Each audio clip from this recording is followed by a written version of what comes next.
Salut à toutes et à toutes, chers frères, chères sœurs, chers amis. Ici votre frère Ahmad.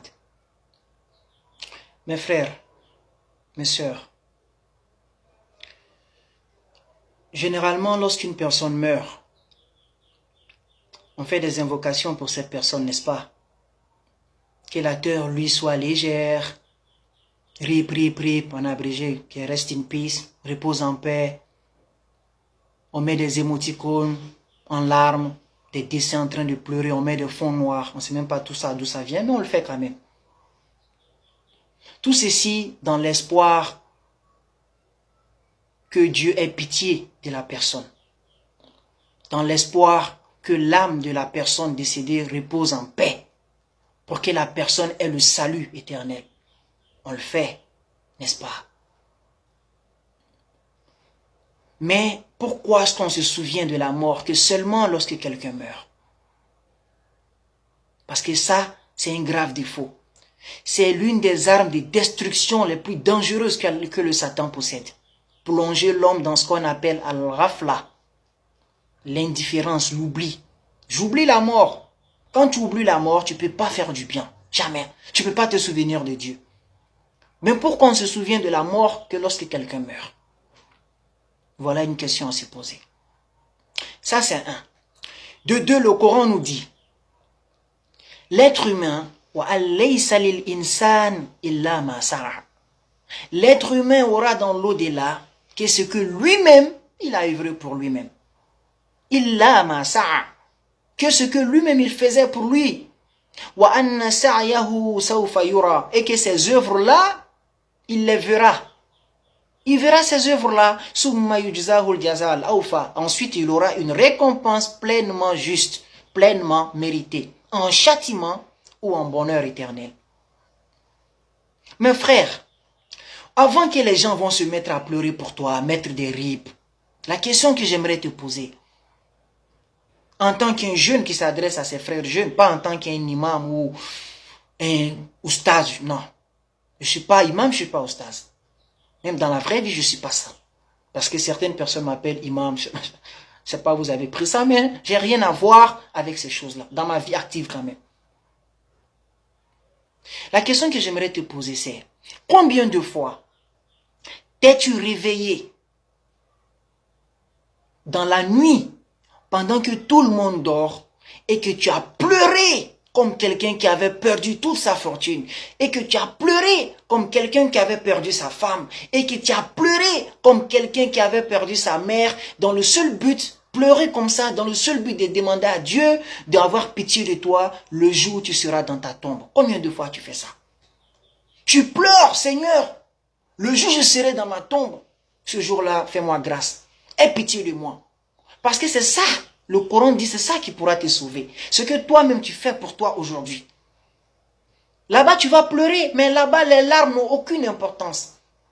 Parce que la miséricorde basée sur les larmes a été désactivée. Donc les larmes là-bas ne peuvent pas faire que Dieu va avoir pitié de toi. C'est ici-bas que tu peux pleurer et que tes larmes vont faire qu'Allah va avoir pitié de toi. Mais est-ce que tu fais ça? Tu pleures pour la musique. Tu pleures pour des films. Tu pleures quand tu es ému pour des choses de ce bas monde. Mais pour Allah, combien de fois tu pensais à ton sort dans l'au-delà et puis pleurer comme quelqu'un qui a perdu sa mère? Mon frère, fais-le. Fais-le. Le prophète sallallahu alayhi wa sallam demandait la protection d'Allah contre des yeux qui ne pleurent pas. Seigneur Allah, fais-moi miséricorde, ne me donne pas des yeux qui ne pleurent pas.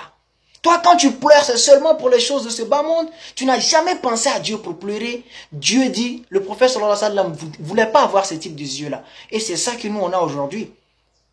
Il y a des gens, quand ils écoutent la musique, ils sont tellement émus quand ils pleurent. Wallahi. Quand ils regardent un film où Roméo et Juliette s'aiment tellement, ils sont émus, ils pleurent. Mais au sujet d'Allah, ils n'en ont rien à faire. Au contraire, ils tirent des langues. Vous l'avouez, vous fatiguez. Mes frères, ne laissez pas Satan habiter votre âme. Ne laissez pas Satan souiller votre âme. Dans l'au-delà, tu vas pleurer. Ça va te servir à rien si ici, toi-même, tu ne pleurais pas pour toi. Parce que le Coran dit, l'être humain n'aura là-bas que ce qu'il faisait ici. Donc si tu veux que quand les gens vont pleurer ici, ça puisse te servir là-bas, toi-même commence à pleurer pour toi-même. Parce que tu vas partir. C'est une question de temps, mon frère. On est en 2019. Tu n'as aucune garantie que dans la fin de 2019, tu te trouveras en vie. Pas plus que moi qui parle. Tu n'as aucune garantie. Il n'y a rien qui est plus proche de l'être humain que la mort. Rien. Tes projets à long terme, c'est toi qui vois. Tes ambitions, c'est toi qui vois. Tout ce que tu as envie de faire, c'est toi qui vois. Mais si la mort vient, même si tu es dans le WC, ça ne va pas attendre que tu sortes. Ça va te prendre là-bas. Et aujourd'hui, regardez sur les réseaux sociaux. Ce sont les jeunes qui meurent en majorité, mes frères. Ce sont les jeunes qui meurent en majorité. Chaque fois que tu vois des rip, c'est quelqu'un qui est jeune. Parce que quelqu'un qui meurt moins de 40 ans et moins de 60 ans, on va dire quoi, qu'il est jeune. Et le prophète sallallahu alayhi wa sallam avait fixé l'espérance de vie de sa communauté à 70. C'est-à-dire que celui qui va au-delà de 70 n'a qu'à considérer ça comme un bonus. Donc, il faut prépare-toi. Tu vas partir d'un moment à l'autre. Mais qu'est-ce que tu fais pour préparer ce jour-là? Et même Dieu te dit, Wal tanzur nafsun ma qaddamat lighad. Et que chaque âme regarde, vérifie, analyse ce qu'elle a mis pour son lendemain. Mon frère, tu as mis quoi pour ton lendemain? Tu as mis quoi pour ton lendemain? Toujours la tête baissée dans l'amusement. Si ce n'est pas les réseaux sociaux, c'est le travail, les voyages, les filles. Non, subhanallah, une génération que Satan a totalement contrôlée. Les gens sont à la recherche de buzz, à la recherche de visibilité. Regardez nos filles aujourd'hui. Des filles qui s'appellent Mariam, Zainab, Fatima. Allez voir leur profil. Tu vas voir aucun signe religieux qui montre que c'est des musulmanes. Leur modèle, si ce n'est pas les Beyoncé, c'est les Kim Kardashian, les Rihanna, des gens qui n'en ont rien à faire de l'islam. Même morts, ils ne voudront pas de l'islam. C'est eux vous avez pris pour faire modèle, votre modèle. Oh, le prophète te dit, Al-mar'u ma'aman ahabba. Celui que tu as aimé au point de limiter dans tes actes, wallahi, toi avec lui, vous serez ensemble. Si c'est Bob Marley tu as aimé, si c'est Messi, si c'est le compagnon du prophète, n'importe qui que tu vas aimer, pour d'un amour démesuré, on ne parle pas d'une simple appréciation, apprécier quelqu'un, ça c'est différent. Mais amour, il y a des gens, quand tu entends parler de certaines personnes, tu as l'impression que c'est leur Dieu. Le prophète dit, quand tu aimes quelqu'un comme ça, Yom al-Qiyamah, tu vas te réveiller, il est à côté de toi. C'est toi, tu crois que c'est des célébrités. Pour Dieu, ce n'est rien. Vous êtes tous pareils. Donc, faisons attention aux actes que nous posons. Ayons pour habitude de pleurer pour demander pardon à Dieu avant que notre mort n'arrive. Comme ça, même si personne ne pleure pour nous, ça ne va pas nous servir. Parce que si on attend qu'on meure, que les gens vont pleurer pour nous, laissez-moi vous dire qu'il y a des gens qui sont morts à l'époque du prophète. Même le prophète n'a pas pu demander à Allah de leur pardonner. Abdullah ibn Ubay ibn Saloul, le prophète a demandé pardon. Dieu lui a dit clairement, Astaghfarta lahum, am lam tastaghfir lahum, in tastaghfir lahum sab'ina marratan, falan yaghfir Allahu lahum. Que tu me demandes pardon, ou bien que tu ne le fasses pas, même si tu me demandes pardon 70 fois pour ceux-là, wallah, je ne vais pas leur pardonner. Regardez comment Dieu a stoppé net le prophète Mohammed sur quelqu'un, à cause de quelqu'un qui n'en avait rien à faire de la religion, qui était de surcroît un hypocrite. Et nous, est-ce qu'on va avoir cette chance que le prophète demande pardon pour nous? Non, parce qu'il est déjà mort. Donc on n'a que nous-mêmes, on est livré à nous-mêmes. Et nous, on prend notre jeunesse là pour foutre ça dans l'amusement. Réseaux sociaux, buzz, concerts, sorties, voyages, entre copains, entre copines, anniversaires, soirées, mes frères.